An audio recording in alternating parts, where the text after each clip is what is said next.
২০০৩ সালে নাটের গুরু থেকে অভিনয় জীবন শুরু হয় কলকাতার বিখ্যাত মল্লিক বাড়ির মেয়ে তথা কলকাতার কিংবদন্তি অভিনেতা রঞ্জিত মল্লিকের একমাত্র কন্যা কোয়েল মল্লিকের। এর পরেরটুকু ইতিহাসের এক সোনালী অধ্যায়। অভিনয় কেরিয়ারে সাফল্যের সাথে ২১ বছর পার করা এই অভিনেত্রীর জন্মদিন আজ। টলিউড ইন্ডাস্ট্রিতে কোয়েল মল্লিক বাণিজ্যিক সিনেমা দিয়ে কেরিয়ার শুরু করেছিলেন। একের পর এক ব্যবসা সফল সিনেমা উপহার দিয়েছেন। দুই সুপারস্টার জিৎ এবং দেবের সাথে তার জুটিও ছিল সুপারহিট।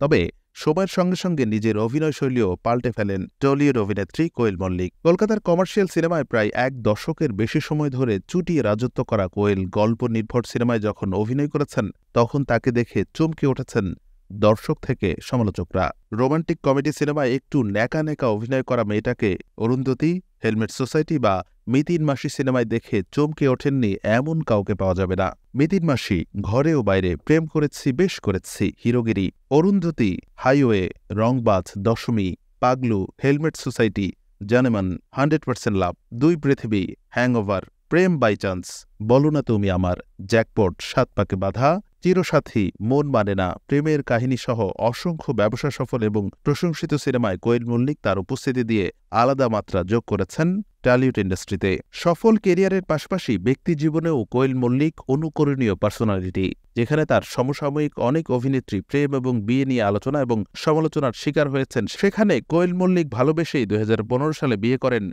সুরিন্দর ফিল্মসের কর্ণধার নিসপাল সিং রানকে। সুখের সাথেই সংসার করছেন তিনি। ২০২০ সালের ৫ মে একমাত্র ছেলে কবিরের জন্ম দেন কোয়েল। অভিনয়ের পাশাপাশি সংসারও সামলাচ্ছেন নিজের মতো করেই।